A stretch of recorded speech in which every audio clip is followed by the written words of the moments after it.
time to talk sports. It's Hacksaw's Headlines, a panorama of the world of sports, stories, comments, and opinions. Now, here's iconic sports talk show host Lee Hacksaw Hamilton and co-host John Riley. Who wants to talk sports? We do. Good afternoon, everyone. This is Lee Hacksaw Hamilton, along with my co-host, John Riley. We welcome you to our Thursday podcast. We welcome you to the Dixieline Lumber and Home Center Studios based in San Diego. John, we're going towards a great sports weekend. We're going towards the opening of the college football season. King College football is back.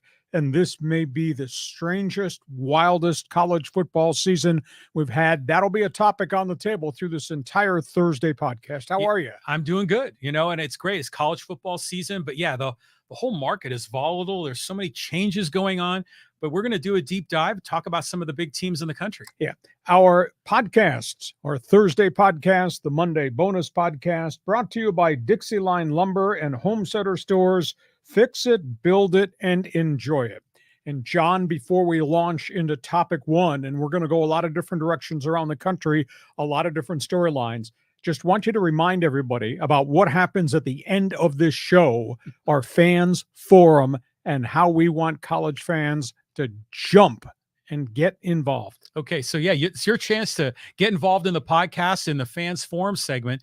Just type your question or comment for Hacksaw in the live chat on Facebook or YouTube, and we'll get you involved.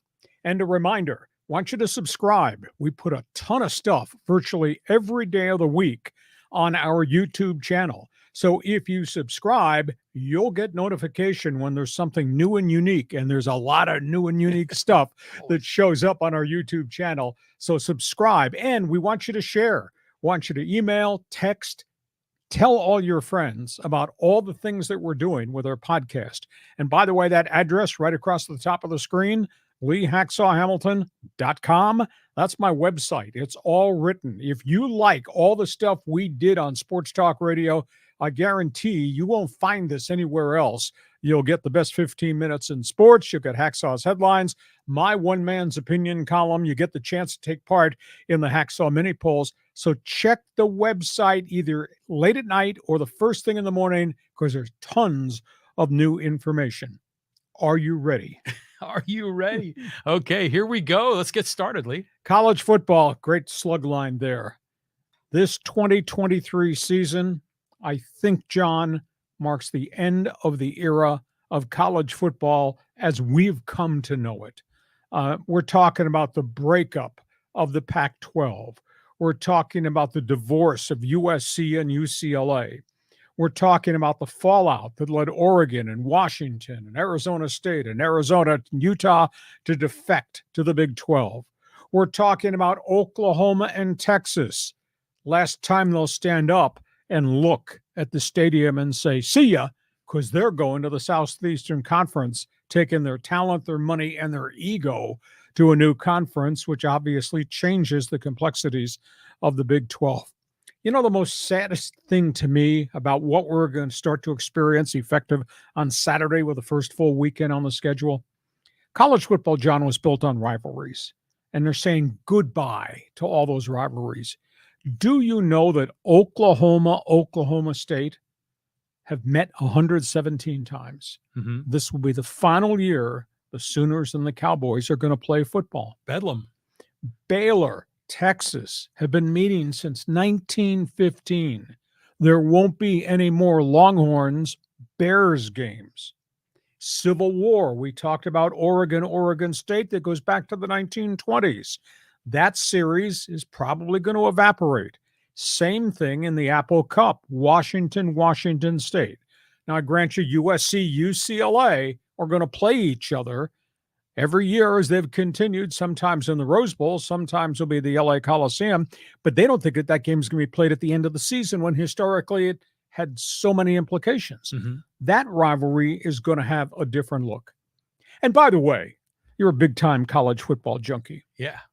Do you think if you're an Oregon Duck fan, you're going to get excited about your new rival, the Rutgers Scarlet Knights? You're an Arizona Wildcat fan? Do you think you like to go to Morgantown to play the West Virginia Mountaineers? I mean, these are really strange geographical rivals that make no sense at all. And then, of course, obviously, you got the fact that USC is going to travel 21,000 miles for football in 12 weeks this season. UCLA has got the same travel schedule, different opponents, etc. And lost in all the conversation, the meetings just began today in Dallas. College Football Playoff Committee is now reevaluating the 12-team playoff and how it should be structured, because when this thing kicks in next year, all likelihood there will be no Pac-12 conference. So now the question, does the committee up there on the Hill make a decision, 5 conference champions from the Power Fives that are left, 7 at-large teams gets added? And where are those 7 going to come from? Major conferences? Are we going to still consider the Mountain West Conference, the AAC, or some of these other subliminal conferences?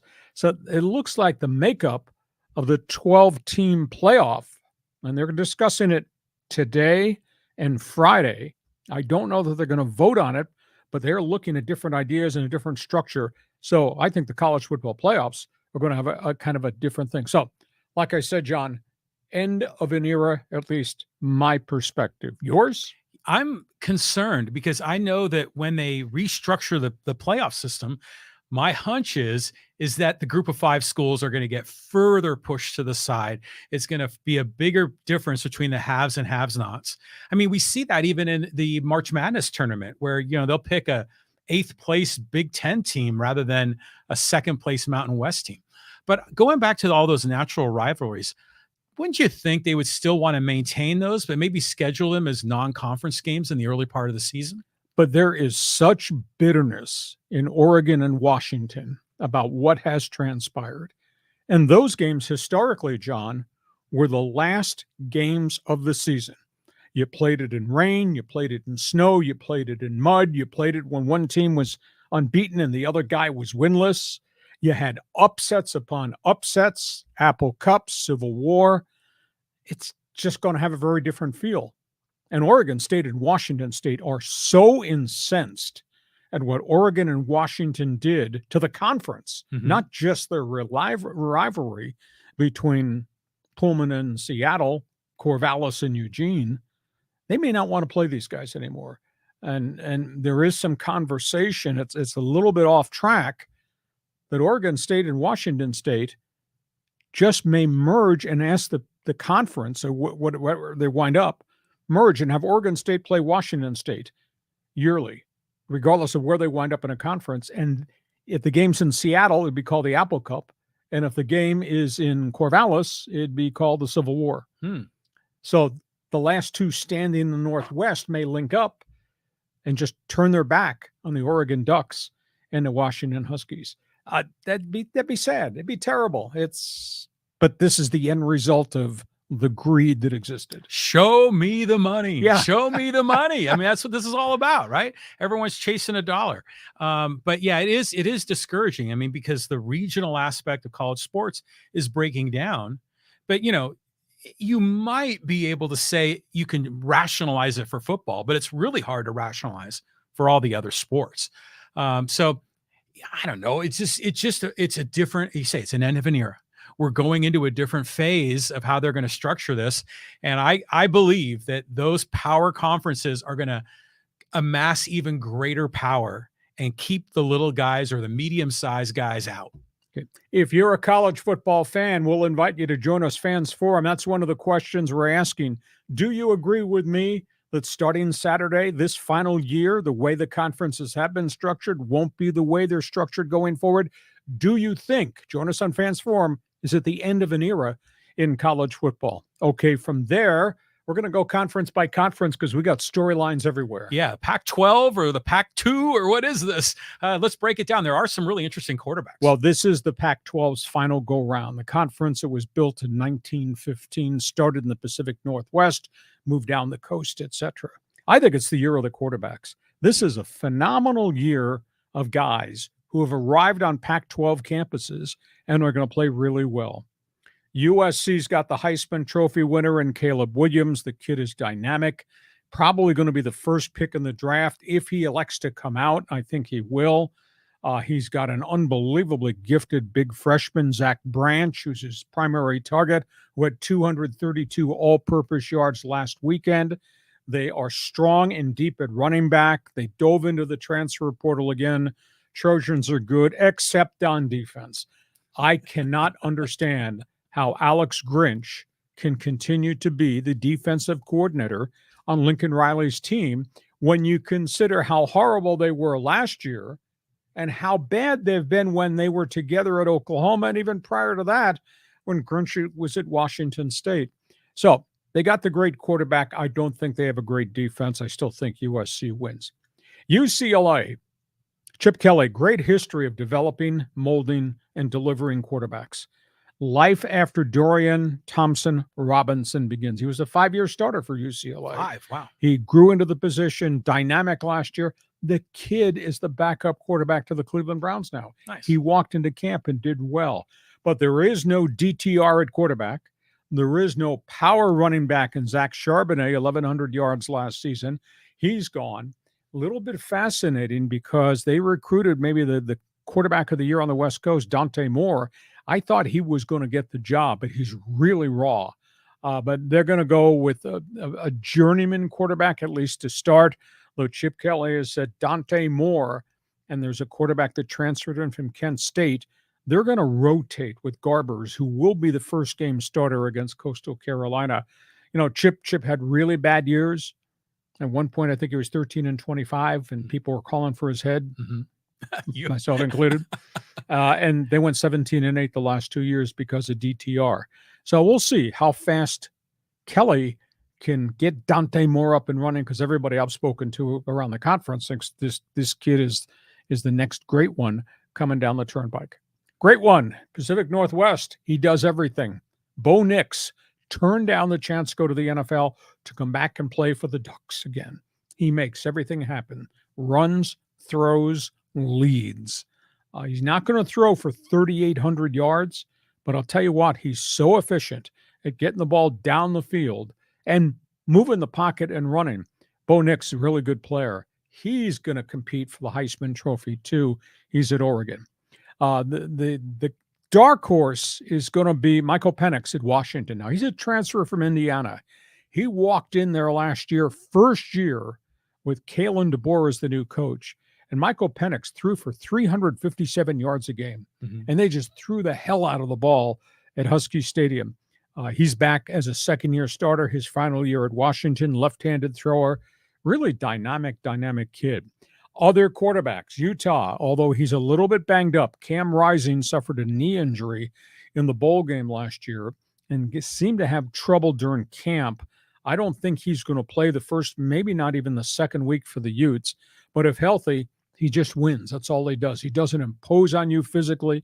He's not 6'6" with a gun, but he makes things happen. Cam Rising, Utah. Oregon State head coach Jonathan Smith has done a really good job flipping the Beavers and making them competitive. A lot of people think that they could win 10 games this season. Wow. Now, they went into the transfer portal, and this was a little bit different. They went and got a Clemson quarterback who opted out. Nobody leaves Clemson except this kid didn't play well for 2.5 years. And DJ Uiagalelei is the starting quarterback for one season at Oregon State, but under the tutelage of Jonathan Smith, who I think is a pretty impressive head coach, former Beaver quarterback, self-made guy. I think DJ is gonna keep Oregon State in a lot of games, run and throw. Lost in the conversations, guy had a great statistical year last year, Jaden DeLaura. He had transferred from Washington State to Arizona. He played really well as Arizona was trying to pick up the pieces of a program that had really been shattered. So he's back as a starter, second year in the rebuild there for Jed Frisch's team. I don't know what to make of Arizona State. Kenny Dillingham, he's got transfers upon transfers, are coming off a miserable 3-9 season, the firing of Herman Edwards. And then at Colorado, this is their farewell after 11 years in this conference. Deion's kid, Shedeur Sanders, starts. It's an absolutely stunning story Colorado's got 86 new players on the roster.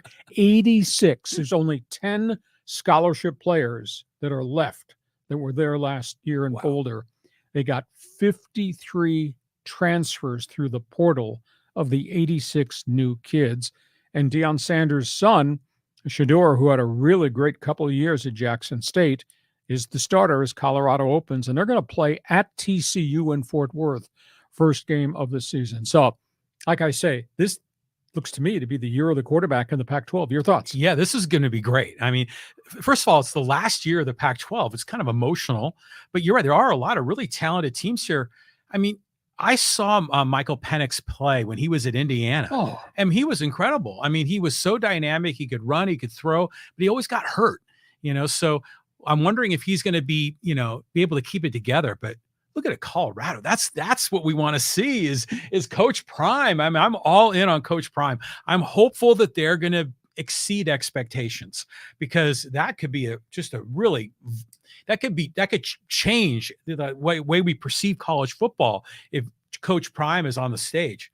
But I go back to USC. Do you think Caleb Williams and the Trojans could compete for a national championship? If their defense holds up, but I see nothing that allows me to believe in what Alex Grinch is running from a player personnel standpoint. They gave up 396 yards, 396 to San Jose State last weekend. What's going to happen when they start lining up against Michael Penix and Oregon State's quarterback, and the dynamics of what UCLA does and what's around that conference? Bonix and the boys. That's the only thing that I think is going to betray them in terms of being a 12-0 team. Now that they make the playoffs, maybe on offense they can win the Pac-12, although Oregon's going to have a lot to say about that. But can they get to the championship game with this kind of defense? That to me is a huge question. And everybody thought that there had to be a change after last year's end of season setback and all the stats they gave up all year long. Caleb Williams kept bailing them out. No change was made. Well, do you think now that they're blowing up the Pac-12 and UCLA and USC are going to the Big Ten, do you foresee the USC Notre Dame game continuing into the future? Because that's been a marquee game at the end of the year for a long time. Yeah, I think there are some historic rivalries that they will try to hold on. I just wonder if anybody that's left is going to want to schedule USC.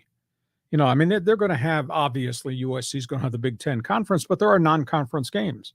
But if Oregon State, Washington State, they don't want anything to do with the Ducks or the Huskies, why would they want anything to do with the Bruins or the Trojans? Unless you're going to bring them in, it'd be a hate game. But you're not going to be bringing them in all the time. You'd have to go there and play. And that's very interesting to see what the future, quote, non-conference schedules for the Trojans and the Bruins are going to be. Okay, let's go from the Pac-12 to the conference that's closer to home here. Okay, the conference of non-champions, the Mountain West. Mountain West, this is going to be a very, very different year. Not because they're losing teams. Everybody's holding their breath to see if anybody else is going to arrive. I think there are a couple people here that have to have bounce-back seasons. Let's start with Boise State. They're not what they were just a couple of years ago. They're obviously not what they were when Dan Hawkins first elevated the Broncos to real stardom. But Boise State has gone through a bit of a dip and now has rebuilt. They bring back a vibrant 6'6" quarterback in Talon Green that they had to play last year because of injuries. They bring back third-year starter George Holani, tough guy running back. They bring back a ton of studs on defense. They were just picked to be the team to win, to beat in the Mountain West Conference. So Boise State looks like it has bounced back, and Talon Green is a really talented young player. San Diego State.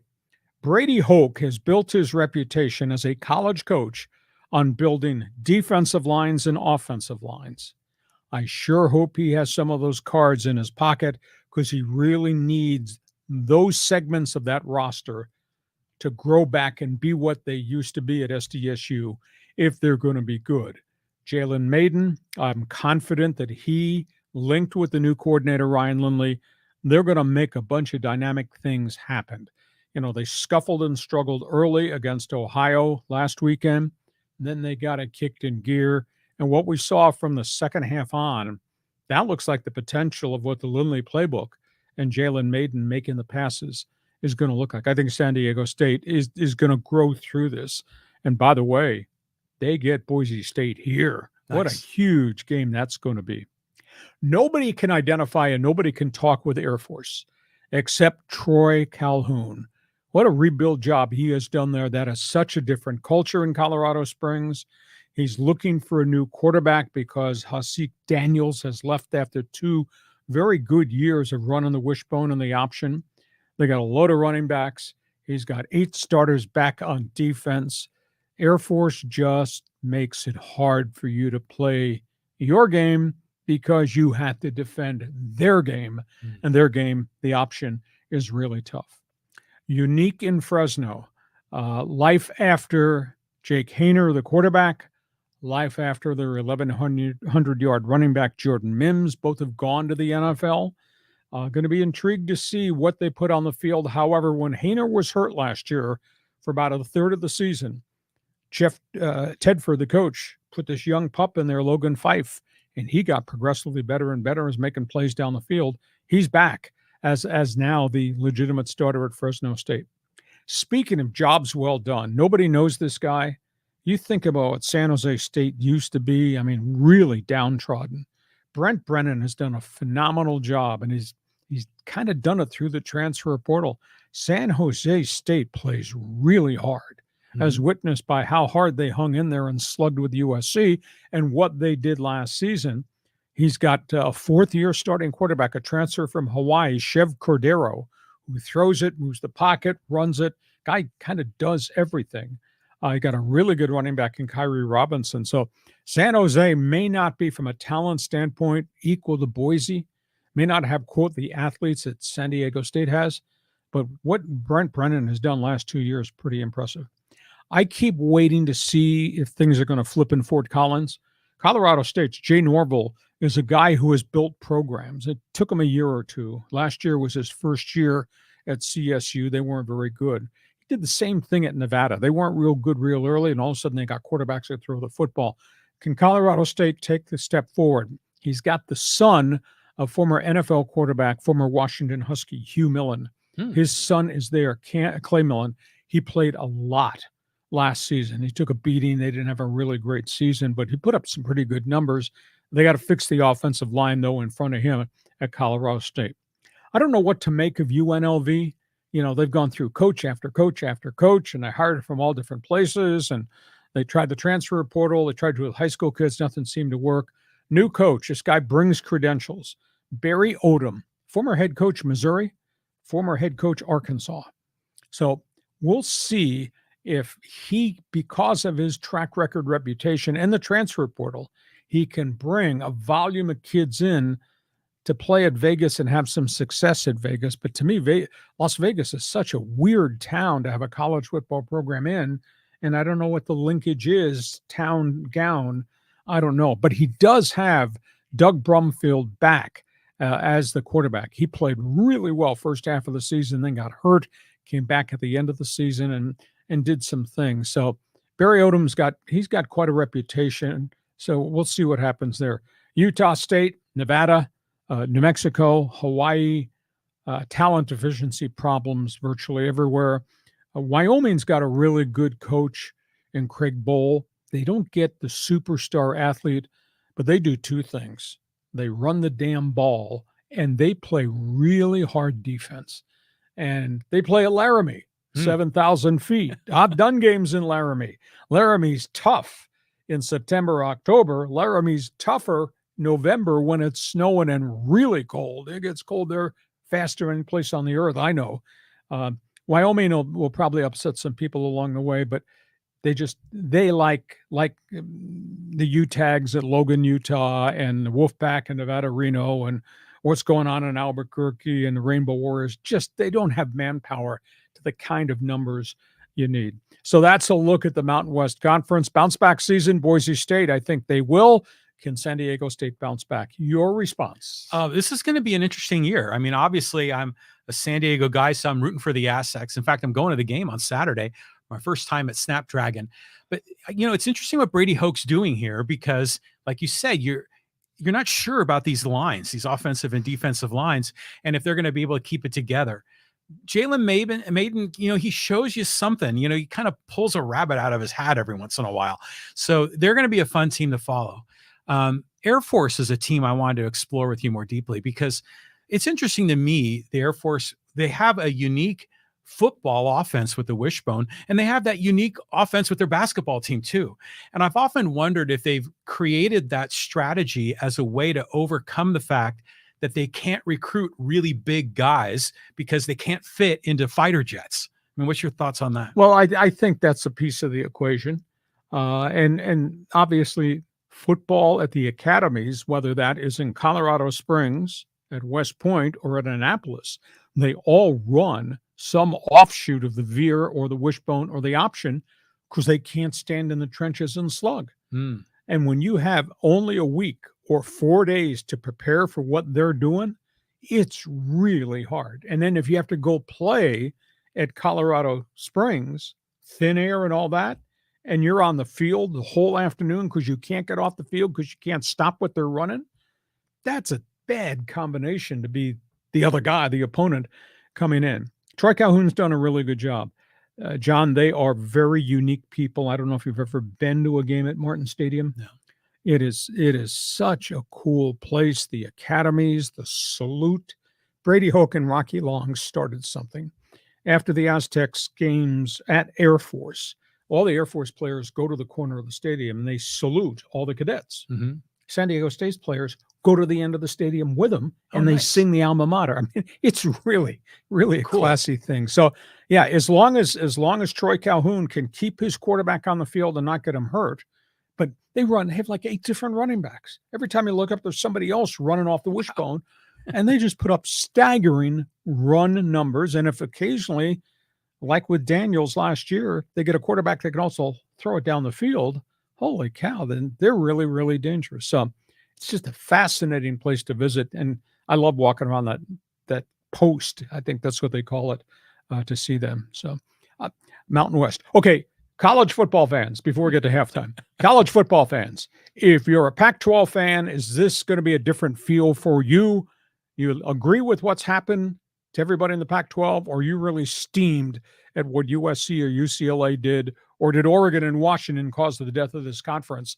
Jump on Fans Forum on chat and send us a question, make a statement, we'll respond to it. And if you're a Mountain West fan, I guess I should ask this question because my goodness, have we gotten responses on Instagram. Why don't fans in this community put its arms around San Diego State's program, considering that Rocky Long and bradyhoke between them have a combined record of like 161 and 63. Really? I mean, it's absolutely phenomenal what those guys have done Nice. over the better part of a decade. So, hey, you like college football? You're a Pac-10, Pac-12 fan, Mountain West fan? Join us on Fans Forum. We'll answer your questions right at the end. Okay, we get to halftime. Let me talk to you for just a minute about Dixie Line. Get summer project savings at Dixie Line Lumber and Home Center stores. Power tools, paint, doors, windows, decking, outdoor lighting, patio furniture, and more for your fall projects. By the way, check out the great monthly ad promotions at dixieline.com. Fix it, build it, you will enjoy it. 9 locations to serve you at Dixie Line.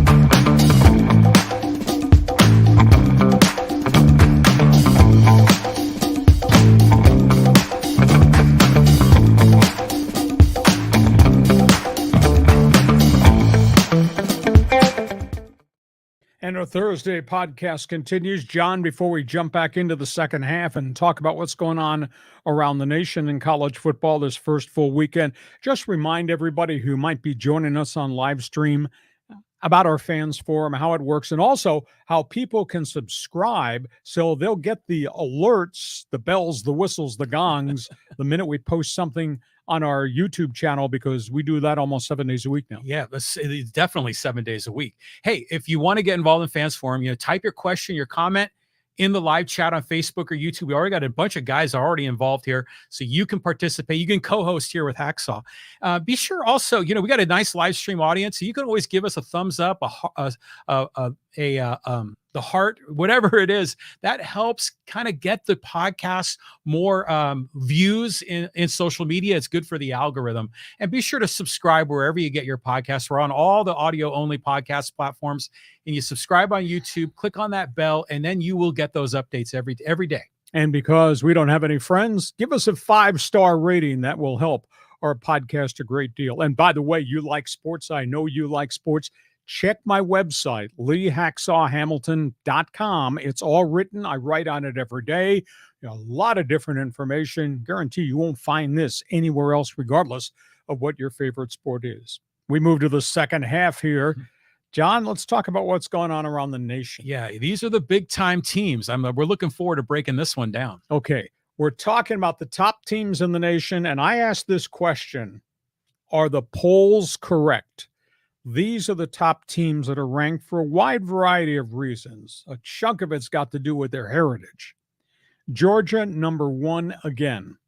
But my burning question: can Georgia be the same team without its do-everything quarterback Stetson Bennett and the fact that 7 guys from the dog defense are in the NFL right now? It's a team that's had injury problems. It's a team that's going to have a new quarterback.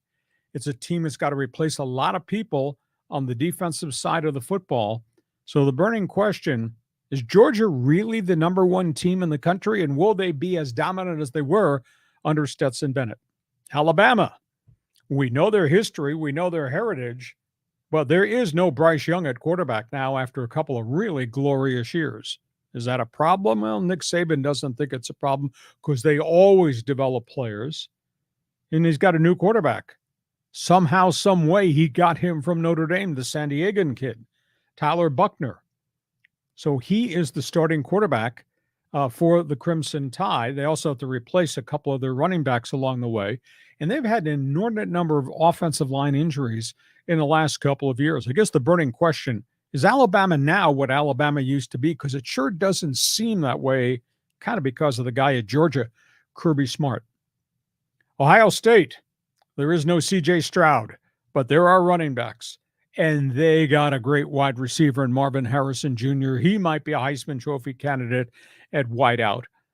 Burning question: Ryan Day's catching a lot of heat in Columbus because of what happened the last 2 Saturdays, the last 2 years in November, when they got punched in the mouth by Michigan. There's a lot of heat on Ryan Day about quarterbacks, play calling, etc. But the Buckeyes just have a plethora of talent. But the real stockpile of talent is in Ann Arbor. Whether you like or dislike Jim Harbaugh, like or dislike what goes on at Ann Arbor Stadium, like or dislike the Maize and Blue, let's be honest, this is probably the most talented team in the country. I was a little surprised they were not elevated, maybe to be number 1. Quarterback J.J. McCarthy is back. Big-time running back Blake Corum, who missed the tail end of last year, knee surgery, he's back. Donovan Edwards, a running back to replace McCormick, went crazy at the end of the season against Ohio State. He's back. Top 2 wide receivers are back. Truckload of offensive linemen are back. And by the way, they do play defense in Ann Arbor. I think Michigan might well wind up to be the number 1 team in the country. This is an intriguing one. You look at the Texas Longhorn logo there. Steve Sarkisian has got a real different approach to this year. Final year of Big 12, a lot of angst. He says, embrace the hate. Sarkisian's got a young quarterback in Quinn Ewers. He does not have the star running back, Bijan Robinson, who's gone to the National Football League. Got a really good defense, ton of people because it's Texas and they can recruit. Sarkisian says, bring it on. All the hate in the Big 12 conference because this is their farewell tour. And the other team is Clemson. And I don't have an understanding what's happened there in the Deep South. Clemson's not what Clemson used to be. I mean, Clemson was dominant. Dabo Swinney and all things Tiger football and the orange uniforms. They've never replaced Deshaun Watson at quarterback who went to the NFL. They've really scuffled and struggled. Is it just a quarterback situation? Or is it a manpower situation? The losing players, not other people? Is it the growth of Kirby Smart and the Georgia Bulldogs? Clemson, which used to be at the forefront of the conversation, John, is not. So those are the marquee names in college football in terms of the rankings. I think Michigan's the number one team in the country, and some of these other teams have answers that they have to deliver starting Saturday, most notably a quarterback. Well, Michigan's going to be dealing with that suspension of Harbaugh to start the year, right? Yeah, but that's 3 non-conference games. You do think they can beat East Carolina without Harbaugh, right? Well, they lost to Appalachian State a million years ago. That was a million years ago. But, you know, obviously these teams are all loaded. These teams are marquee programs that big recruits want to go to. But don't you ever just get tired of the same teams? It's always Ohio State and Alabama, at least in the college March Madness. You know, there's a lot of dynamics. There's a lot of, you know, upsets, but it just seems like we're always talking about the same programs. Well, I was tired of Alabama, despite the greatness and extent. I was just tired of Alabama, Georgia, and then Georgia replaced Alabama, and that's the conversation. You know, everybody says, "Well, we'll just expand the playoffs." Well, the downside danger to that is, you know, a year from now they're going to go to 12. What happened in the championship game in January this past season? What was the final score of that game? I mean, everybody was excited about TCU. Oh, yeah. Okay. Yeah. You know. Yeah. Quarterback, running back, wide receiver. Texas Christian, Horned Frogs, wearing purple. That was a thumping. 50-7. Yeah.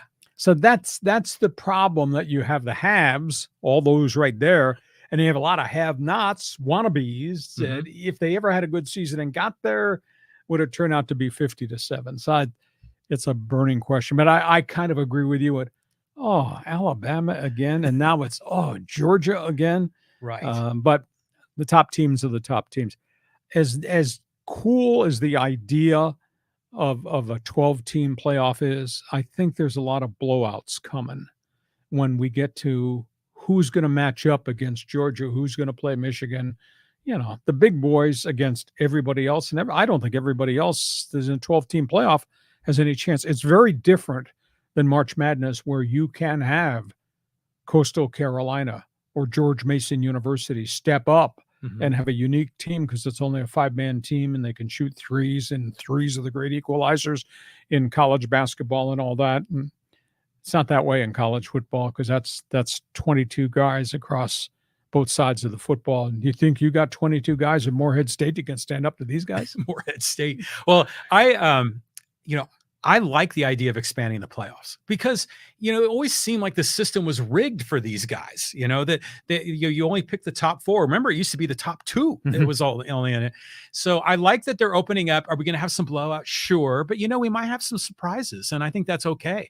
I'm disappointed there are no West Coast teams in that big boy list, you know, and maybe that's because the Pac-12 is blowing up. I don't know, but I kind of like it when it's a little bit East Coast, West Coast balance. Well, I think USC they go into preseason or the first game of the year ranked 6th in the country. So they're right on the periphery, but They have to prove themselves defensively. I don't know why there's not more about the Oregon Ducks, because bonix is a hell of a player. I mean, he was an SEC guy who left and went to Oregon. So we got at least 2 out here that, as the season goes on, will have a chance maybe to be part of it. So I guess this segment, to anybody that's with us on live stream on Fans Forum, jump on board. Do you think the 12-team playoff is going to be good, that idea, or do you think it's going to be 50-7, and this might not be real good for college football as everybody projects it to be? Okay, John, let's go to names in the news. Names in the news. Okay, I've already kind of got a glimpse of this list, and there's some good topics on the table. Okay, names in the news. These are other storylines I want you to pay attention to. Just outside the periphery of the top teams comes LSU and Brian Kelly, former Notre Dame coach, former Cincinnati coach, former Central Michigan coach. He's done a really good job everywhere he's been. Good season last year, but he's not equal to Georgia nor Bama yet. I'm just wondering if Brian Kelly can take the actual step forward in Baton Rouge and make LSU a really true national power, or will they just be a really good top 10 team? Keep an eye on that. Can he recruit to the equal number that Saban does in Tuscaloosa and Kirby Smart does in Athens, Georgia? Notre Dame, Marcus Ferguson, second year in, he, of course, replaced Brian Kelly in South Bend. Ferguson, of course, had been part of the Irish coaching staff. He's gone through a bit of a bump in the road here. He lost both his quarterbacks. Ty Buckner defected, went to Alabama, and Drew Pine left after he lost the job to Buckner. He wound up at Arizona State. He's had some injury problems. Notre Dame likes to view itself, they puff their chest out, national power. Well, they haven't really been a national power in a long time. So how good is Marcus Ferguson? North Carolina, can one man make a difference? Now, granted, the Atlantic Coast Conference is not equal to the Big Ten nor the SEC, and now maybe not even the Pac-12. But Drake May is like a hired gun quarterback at North Carolina, and he turned down the chance to go to the NFL. He wanted to come back and play. He was good. Just like bonix did up in Oregon. So can Drake May be a one-man show for Carolina? Penn State, they've done a good job. They're not the national power they were in the era of the Paternos. They got to replace their quarterback. Sean Clifford was a 4-year starter at Penn State. He wasn't real good when he started. By the time he was done, he rewrote the record book. He's in the NFL. So Sean Clifford is no longer the starting quarterback. Nittany Lions, can they find a thrower to go with all the runners? They have such a heritage there. Texas Christian, Max Duggan, gone. Tight end, gone. Top 2 receivers, gone. Bunch of them in the NFL. Was Texas Christian a one-hit wonder? Or because they made a statement in the last couple of years and built this thing, are they starting to get a lot of quality recruits there? And then there's the Colorado story. They played TCU in the opener. Coach Prime, they love him in Boulder, but I'll tell you what, around the country, he is getting skewered by coaches, by administrators, and by a national media. Now, he doesn't care. His whole philosophy this week was, I told them the truth, talking about the players who left. 76 of them left. I told them the truth. The transfer portal was there. I used it. He's got 86 new players, 53 transfers. He got 22 transfers in after they completed spring football, and they ran more players out. Awful lot of questions about his insensitivity towards the players that he inherited. The exit meetings, I was told, were very impersonal. They were almost to the borderline point of being crude, what the coaches told the players. They had their star wide receiver who led the team in receptions and suffered a significant knee injury right at the end of the year. He did all the rehab, spent the entire offseason in rehab, went to spring ball and did rehab. And after spring ball, they told him, you're not welcome here. You can't play here. We don't think you can compete here. This is the star receiver who did all the rehab under their doctors. But Primetime's response, I told the players the truth. They couldn't compete. You were 1-11. So that's the atmosphere. They love them in Boulder. A lot of people don't like Neon Dion. And now the burning question, will they be any better than 1-11, even though he recruited all these kids and he took his son and everybody from Jackson State? It's going to be a fascinating story to see, but he's borderline brilliant or borderline belligerent. So go ahead, tell me. Well, they're all hating on Dion because they want Colorado to be a cupcake, on their schedule like they've been for the last 10 or 20 years. So, yeah, I mean, the team lost one game last year. So clearly those players are not at the level of competitiveness, and they brought Dion in to win. So go Dion, go Coach Prime, man. Let's turn this program around. And yeah, he was radical, but he's been a radical his whole life. So this just fits the persona. So of course I'm following San Diego State closely, but this is the second team I'm going to closely follow is Colorado. But yeah, look at it, some of these other names on the board. TCU had that fun, run last year, but they've had some really good seasons in the past as well. So I think they're going to be built to stay. So who else on that list? The Nittany Lions were, that's a program that to me feels like a time warp to another era. Exactly. They're a good program still, and they compete, but you look at all those other, Notre Dame, et cetera. I want to ask you though, Hacksaw, as a broadcaster, you've been in this business forever, or even as a fan, what is the college football stadium experience that you've enjoyed the most? I went to Penn State. I did an Ohio U Penn State game, and we were grossly overmatched. And I had a chance to interview Paterno. I was blown away. That was an experience. 106,000 fans at Beaver Stadium. That was one of the really marvelous things. When I did USC football for 3 years, we played Penn State at the Meadowlands in New Jersey, and Paterno was the head coach. And that's when the program was just starting to get away from him. Ohio State, Michigan. I mean, I've sat in the press boxes for those games, and that's really special. Mm-hmm. I mean, that's bleeping history. But when I did USC UCLA, and I'd never actually experienced that game in the stadium on press row and broadcast, that's pretty electric too. So yeah, some of this stadium experiences are really, really kind of neat. Yeah. I mean, I just think it's terrific. That's why I'm excited to go. I mean, granted, I'm going to Snapdragon on Saturday to see San Diego State, Idaho State, which is not Michigan, Ohio State. But, what I've done in the past also is I've traveled on the road and gone to see San Diego State basketball elsewhere. Maybe I need to go to Vegas and go see them in Allegiant Stadium against UNLV. That might be a kind of a fun road trip. Except there's so many empty seats there because nobody in Las Vegas pays any attention to the running Rebels. Yeah. So that's kind of a deficient thing. I wish San Diego's fans would embrace the Aztec program. That's a neat stadium. It could be a loud stadium. It could really be a fun home field advantage if we didn't have 16,000 empty seats, because San Diego fan is off doing something else on Saturday. So team gets good. They got UCLA a week from now.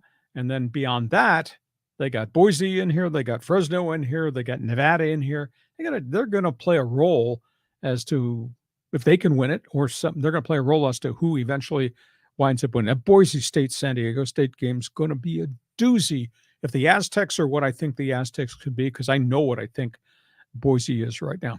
Okay, it's time for Fans Forum. You got questions, we got answers. You think we got a few people lined up, want to talk college football? John, how do they, first of all, join us on Fans Forum? Because they're going to try to buzz through as many questions as possible. Yeah, so we'll still take your questions and comments. Just drop it in the live chat on Facebook or YouTube. Got a bunch of guys here, George and Jeff and Greg and Beto and TR, and and John is in the list. There's 2 Johns on the list. So we'll get you all involved, so you can still jump in if you got a question or comment. Okay, let's get started. You're talking college football. We're going to give you answers about college football. Fire away. Okay, this is from Greg, and he says, Lee, what is your gut feeling about where Cal, Stanford, Oregon State, and Washington State land? This is all a money deal, and the Atlantic Coast Conference has a different deal now via ESPN that would give them an additional $55 million of TV revenue if they brought in Stanford, Cal, and SMU. Stanford and Cal would take a discount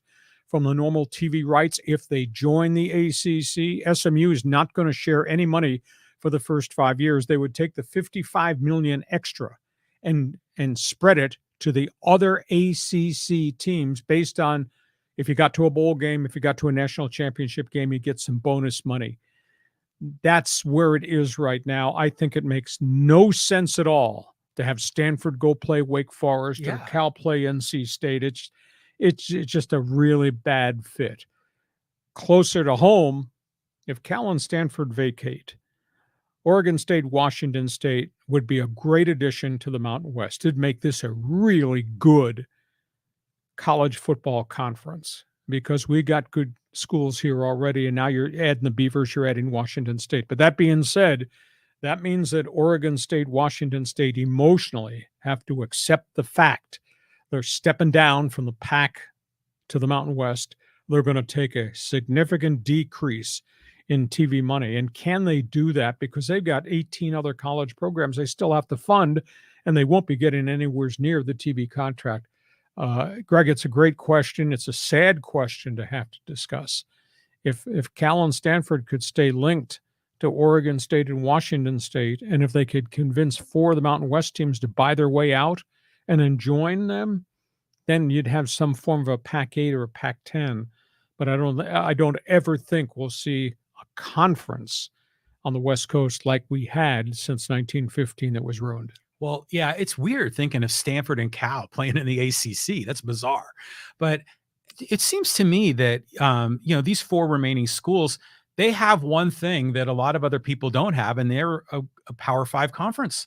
So you would think that they would have the opportunity to rebuild the Pac-12. With who, though? Where are you going to get them? But even if you went and cherry picked some of the best of the group of 5, wherever they are across America, you got something, and at least that way they don't need to kind of go to the ACC with their tail between their legs. They could be in a position of strength. I'd like to see that, but I don't think that's going to happen because I think Cal and Stanford just need to be linked somewhere to get the TV money because they need that money for their athletic programs, which is terrible then to the people in Pullman, Washington, and in Corvallis, Oregon. Okay, we carry on. Next question. Okay, next question. This is from TR, and he says, your Bobcats had a rough day versus the Aztecs at Snapdragon last Saturday. Well, I told bradyhoke because he came up to me first thing at the press conference. We're standing off to the side, and he said, what'd you think? I said, hey, you got the quarterback Curtis Rourke before Curtis Rourke got you. Curtis Rourke was going to throw for 400 yards against Sandiegostate. I mean, he almost had 100 before he got hurt. And I felt bad because I thought the kid got hit on a late hit with a helmet. That's football. They didn't call it, and he's out. He was 8 for 10 with 2 drops, almost had 100 yards in the first quarter alone. But Bobcats, they got a whole season to play ahead of them. If Rourke comes back with no after effects, whether it's concussion or a leg, then I think Ohio's going to be good. I think San Diego State took a massive step forward in the second half of that game, and now they can build on this against that. That'll be a walkover against Idaho State. So that'll give them 2 full weeks to get everything in place because then they're going to play real people, starting with UCLA, and they got Boise coming in soon after that. So Aztecs go 2-0, and then we'll play UCLA and see where they are and see their kid quarterback against the Aztec defense, which just has to continue to ratchet it up and get better and better. Well, your Ohio Bobcats are projected to be a 10-win team, right? Yep. So that was a big win for the Aztecs. And so that's got to give them a lot of confidence. Like you said, we'll find out when we get to week 3, but hopefully they're not looking ahead. Because, can you imagine if they lost to Idaho State? Idaho State doesn't have enough players at 2-20 the last 2 years. Yeah. So hopefully this is going to be a chance for them to kind of get healthy and get primed up. But I'm going this Saturday. I'm hoping there's going to be a lot of people there. It's a night game, so I think that'll be a little bit easier. We carry on with the conversation. This place is called Fans Forum. Whatever you got to say. All right. So here's a comment here from Beto. He says, do you think Notre Dame has a chance this year? Huge question. Notre Dame stomped Navy over in Dublin, Ireland last week, but I don't put any credence in that because Navy is in the middle of a new coaching staff with a massive rebuild, and there's such disparity in the talent level between the Irish and the midshipmen. I was really stunned. Tyler Buckner left South Bend to go to Alabama, but people talk, players walk, money speaks, and that's probably got something to do with it. Notre Dame has just not been what Notre Dame used to be way back in the day. The Lou Holtz era is a long time ago, but it's still a really, really special place. You talk about venues. First time I broadcast from South Bend, I stood up in the press box. It was on a Saturday. USC played late afternoon, late fall, and the sun was setting. John, I swear to you, I stood there on the press row, and I looked to the left down the back, the outer end of the stadium, and there's that academic building with the mosaic, touchdown Jesus. Yeah, that's a thing. Holy cow. I looked at that and I just said, yeah, that mystique is real. Yeah. And, the players, they come out of the tunnel, and when they look up, what's the first thing they see? Touchdown Jesus. Yeah. So great venue. And it's a great program historically. Going back to the 1920s and 1930s. Oh, yeah. You walk around that campus, you walk around that stadium. If that stadium could talk, Could it tell you some stories? Yeah, I mean it's great. I toured there during the off season one time, and it was really neat. Just kind of a weird tangent, but did you like the movie Rudy? It was okay. I thought a little cornball in it, but Yeah. I had a very good working relationship with Dan Devine. Oh, you did? Yeah, Nice. Dan, after he retired from Notre Dame, he came to Arizona State, and actually he was part of our broadcast team, and he'd do some historical perspective stuff. Cool. He's just a fascinating, nice man to listen to. He obviously did some really cool things at Notre Dame. Okay, let's move on. Fans Forum continues. Moving on. Let's go here to John, and he says, I moved to South Carolina last year, just found the saw after all this time.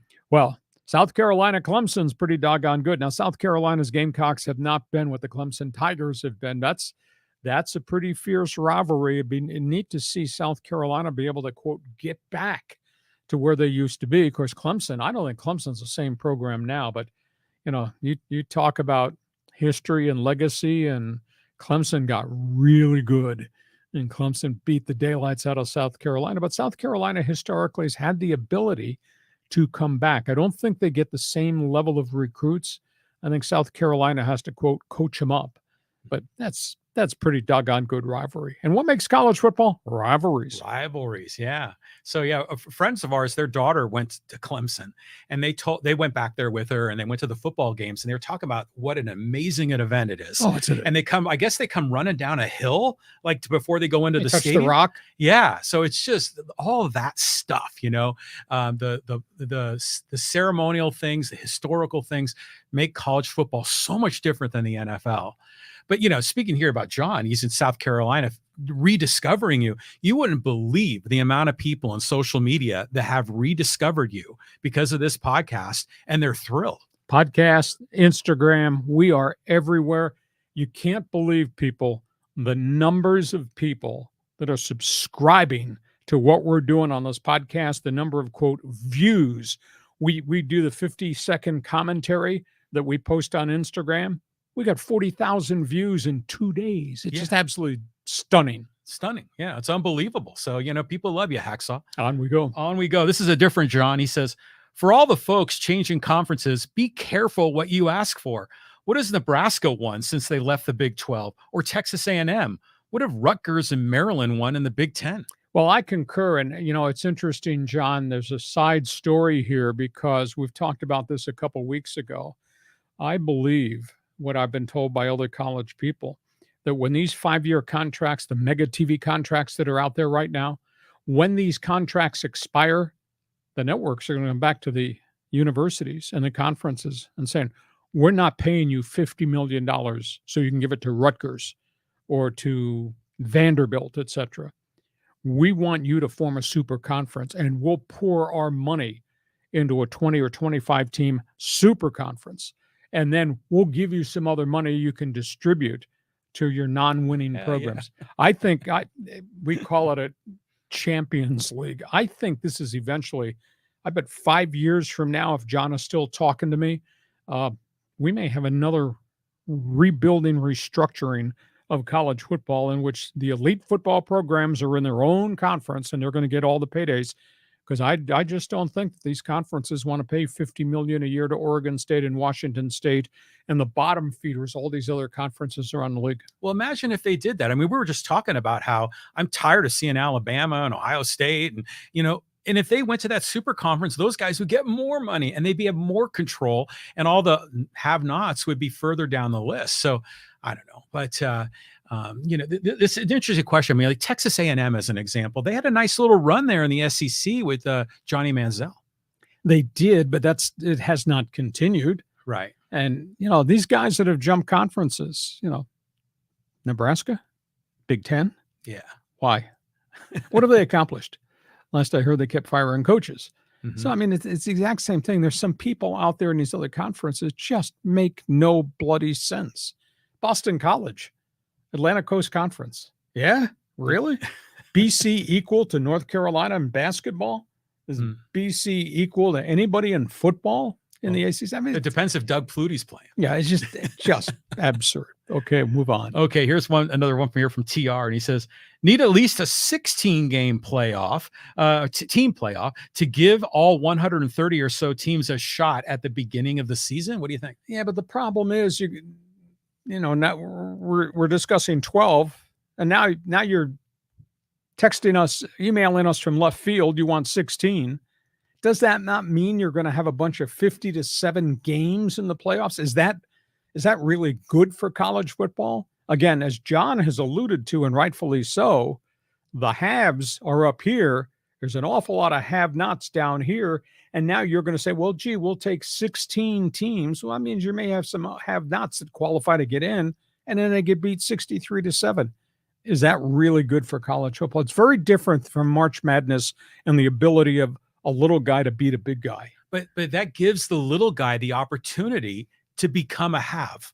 Because if they're constantly a have-not and they never get a chance, they're never invited to the dance, in this case, a 16-team playoff, then they're doomed. They have no chance. But if you get, like TCU had a nice run there, they got to the national championship, then people start paying attention and recruits want to go there. So I think it's a great thing. And then plus you give Boise State, who frankly has been so deserving to be in the playoffs for a while and never got in. Now you're going to let them get in and they beat Oklahoma. Remember that about 15 years ago. Imagine if they got in and there were some more of those upsets. Okay. If you're expanding the playoffs, I think we'd be arguing about this over a beer going forward. Let's carry on with a couple more in Fans Forum. Okay. This is kind of conference related, but not necessarily football. What's going to happen with San Diego State men's soccer in the Pac-12? That's a huge question, but they can play a bunch of those guys as quote non-conference. Now, nobody's talked about what happens to the Olympic sports as part of SC and UCLA going that way to the Big Ten. Those schools are taking those Olympic sports that way. I don't understand what anybody thinks there's any value for UCLA and USC's soccer team to have to go play at Michigan State. But I think the Aztecs will be able to scattergun schedules so they can play these games and they would, quote, be independents. And they'll continue to play whatever is left here in Southern California and in the region. It's, soccer's different. Not everybody in the, quote, Mountain West plays soccer. Weather's got elements have got a lot to do with that. So I think there will be enough games. Will there be a conference to accede to try to grab hold of?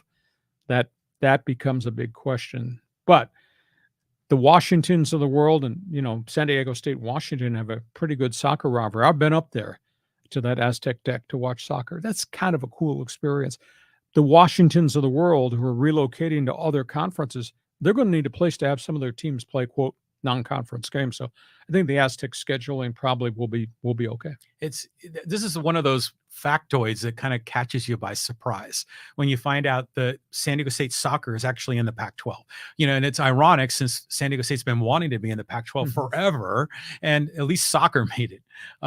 Let's got some more comments here. Here's one from Greg, and he says, is there a chance these new conferences just do this for football and go back to regular conferences for all their sports? Might be a good compromise. Well, possibly. I also spin back to what John and I talked about a couple of weeks ago, that when these set of TV contracts expire, you may see the networks play a different brand of hardball against these conferences, which would then say, okay, conference schools, you just go back to who you used to be, you play regional rivals, etc., and you go from there. It's an awful tough call. Nobody knows. We're just kind of spitballing here ideas. I just don't like any aspect of what USC, UCLA did than what Oregon, Washington did. I might be old school. Yes, I got gray hair. So does he. I mean, the reality is conferences' success has been built on rivalries over generations, and they turned their back on the legacy and the history of what the conference was for a massive payday so they could go play freaking games in Iowa City and Iowa State. I just don't like the concept of what they did. Well, I like this compromise idea because this whole thing is about football. I mean, all the money, all the TV contracts, it's all football. I mean, there's really no financial benefit for Cal's track and field team to go play Wake Forest. You know, I mean, it's all the football money. So maybe they just need to peel off football separately and then let everyone else kind of go back to normal. As we said, Champions League, maybe 5 years down the road. Okay, let's do a couple more here. Okay, let's get some social media comments in here. And let's go to this one here. And I think this is a good talk about Pac-12. This is from Loveland Kirk on Instagram. Bad for players, bad for students. They're talking about the merger potentially of the Pac-4 and the Mountain West. We talked about that weeks ago. Bad for players, bad for students, bad for fans, bad for alumni. What a shame. It's been downhill for the Pac-10 or Pac-12 ever since the Rose Bowl dropped being a Pac-10-12 Big Ten championship. Well, that's because TV changed everything. First, it was a 2-team playoff. Then it was expanded to 4. And now the suckers going to 12. And we got guys from left field. They're sending us messages. Let's make it 16. So all the dynamics of the conference relationships and affiliations all changed. Now, the Rose Bowl is going to be part of the college football playoff. The Rose Bowl, as we used to know it, USC versus Ohio State, just not going to be the same thing going forward. In terms of if somebody drops down out of the Pac-2, if Washington State, Oregon State come here to this conference, it's going to be great for the conference because those are really good athletic programs and very good football programs, and they'll add more oomph to the conference. But by the same token, it's tough if you're in Corvallis or Pullman and you're the president of the university to have to make that decision, because then you're walking away from whatever was left in the history and legacy, and you're taking a massive cut in TV money, and you need that TV money. Because in about half these schools, the TV money is their lifeline to be able to fund Oregon State baseball and everything else that goes with it. Yeah. Well, I just remember as a kid, it was always the Big Ten and the Pac-12 or Pac-10 at the time when they had the Rose Bowl. And I always thought it was kind of odd that the USC UCLA for them was like a home game, you know, but I was just escaped what I was about to. Oh, I know what I was going to say. So sometimes, remember back in history before we had the BCS playoff, and these bowls were the conferences the way they were aligned, but then you'd end up with a situation where there'd be 2 undefeated teams and there was no chance for them to play each other. To me, that was so frustrating as a fan. I mean, didn't USC win a national champion or co-championship one year? Yeah, and it was also the huge argument about the ratings, you know, the rankings. How could we be 12-0 and not be number 1? Exactly. You know, that was a great, massive debate about the polls and who voted in the polls. And did you watch us before you voted in the polls? And it just went. This thing never, ever was solidified to the point of this is the best way to do it, because it was constantly in a change and state of flux. Moving on. Okay. Reggie Bush. We got to talk more about him. People are loving this comment. This is from John. He says, so what do you say about the 200 violations at Tennessee and no bowl bans, 90 plus violations at Alabama, no bowl bans or any sanctions, both slaps on the wrist, and then Penn State and Sandusky and 30 plus years of sexual abuse, they get nothing. What about Miami buying prostitutes and having keggers for underage recruits? No bowl bans and loss of scholarships. NCAA is corrupt and unfair. Reinstate Reggie. Big question to me, and I said this last week. If Reggie was innocent, why did not Reggie not cooperate with the NCAA probe? He could have professed his innocence a decade ago, and if the NCAA cracked on him, so be it. Instead, he stayed silent. He returned the trophy, did not say anything, had a really nice NFL career, became a TV analyst, and now all of a sudden he feels slighted and wants to be taken care of for what happened way back when.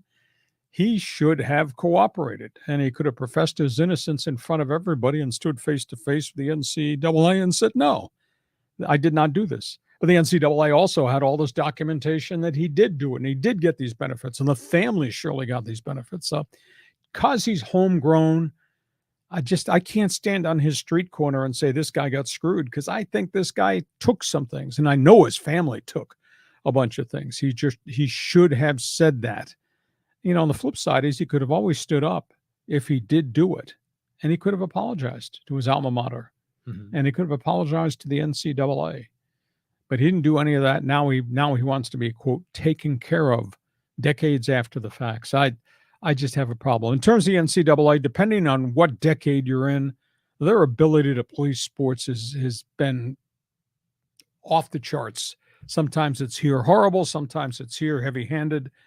You just talked about Tennessee. Tennessee will never be a national power for the next 5 to 10 years.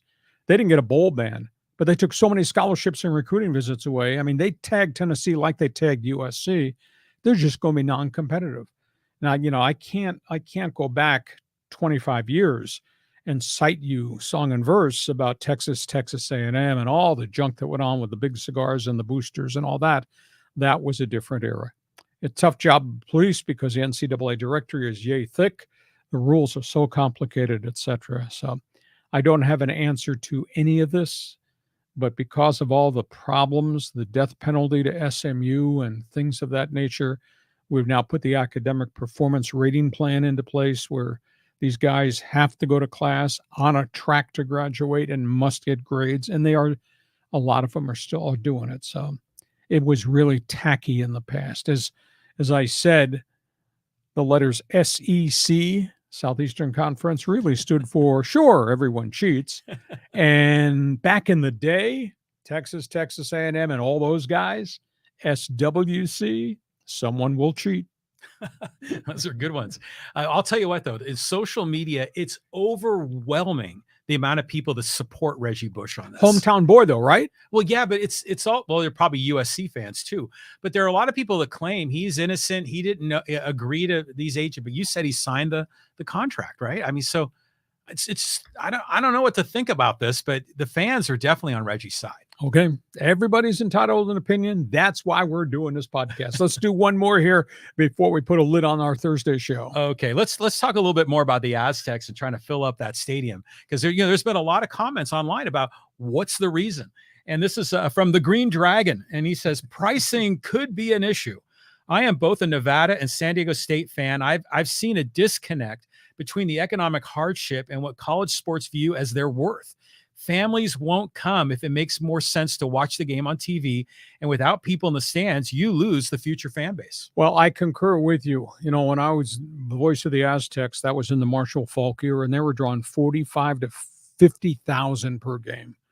That 3-year run was phenomenal. I thought San Diego State had arrived as a football program, and then instead Al Luganville got fired, and the thing kind of went off track, and they never regained their momentum. I thought Snapdragon Stadium would make a big difference, and I think the San Diego State Athletic Department and whoever guided them made a horrific mistake in the pricing, because to me, it looked like it was a money gouge. Price of tickets, price to park, concessions, and you have to make donations to, quote, be a member of one of the clubs. It was absurd. And then you add in the fact, oh, by the way, they're in the Mountain West Conference, and I can't get hyped about Wyoming, who's coming in here to play. And then you put a rugged football season and all that controversy, and you throw in COVID. They lost all their momentum going in, and then they overpriced the thing. And I think the thing that really bothers me is they have lost the fans in this community. These people are not coming back, because now you got the disappointment of you didn't get into the Pac-10 conference or the Pac-12, and we're here in the Mountain West, and there's a stigma about being friends with Wyoming and Colorado State and the Air Force Academy. So they're in a place that's not a good place in terms of being big time, and they're charging absurd prices. And I think that's been a big lashback, and I don't know how they rebuild that. Well, that's been the primary objection in social media, is the price. But think about, like, if you're J.D. Wicker and it's 2017 and you've had this vision for this stadium, and back then, the economy, this is before COVID, so the economy wasn't blown up, and, things were generally pretty good in the economy. And then the basketball team was good. The Aztec football team was in the bowls every year. Their offense was really a lot more exciting then. And they're probably thinking, well, yeah, this is our time to cash in. And then, oh, by the way, we'll be able to use a lot of these funds to reinvest into the program, build new facilities. San Diego State's going to rise to a new level. They probably had this utopian vision of what was going to happen. And then everything went to hell. I mean, there was COVID. They're 2 years in LA. The offense regressed a bit. So now suddenly it's a different reality. And Yeah. So like I'm going to go to the game this Saturday, but it's a night game. I think it starts at 7. So I think, the heat and shade problem is not going to be an objection, but I'm going to see what this experience is like. I'm looking forward to it. I hope so. I've said those are honorable leaders they have in Wicker and Bradyhoke. They have a history of really good coaches. They got good kids. And that's the coolest thing because I'm down there all the time. They're just really neat young men who are playing, but also going to class and making things happen. But the lashback in the community, John, there were almost 10,000 unsold tickets for the opening home game. There are 11,000 unsold tickets for Idaho State. And they're playing UCLA in week 3. And there's 8,000 unsold tickets still because the prices are boom. Well, on StubHub, on the resale market, they're insane. Yeah. Now, maybe that'll change. Maybe 1 o'clock Saturday afternoon on StubHub or the other resale venues, you might get a ticket for $17. Okay. The prices are going to come way down. But the prices they're asking are just so through the roof, especially for the marquee games. Now, the same thing's happening in basketball because they do charge a significant chunk for, quote, the elite games. And there's that club fee. You got to pay for that. So maybe we were too small market for so long. We never understood what was happening around us in college football, or maybe they were too arrogant to just try to hit these people with these ticket prices and surcharges and club memberships to buy the ticket. I just think they made a terrible mistake. And I don't know how they're going to get the community back. That's the big thing. Well, the way to get the community back is just win, baby. That's what it has to be. If they keep winning, they're going to be fine. Hey, listen, we hope you've enjoyed our Thursday podcast. We invite you to tell all your friends about what we're doing. Share all the data. And again, check my website, leehacksawhamilton.com. By the way, John's going to be very upset at me at 6 o'clock tonight when he reads my column. I wrote a one man's opinion column about Neon Dion prime time. Nice. And all the bull crap at Colorado. He won't agree with me. He won't be talking to me at 6 o'clock tonight. But check my website. You'll really like it.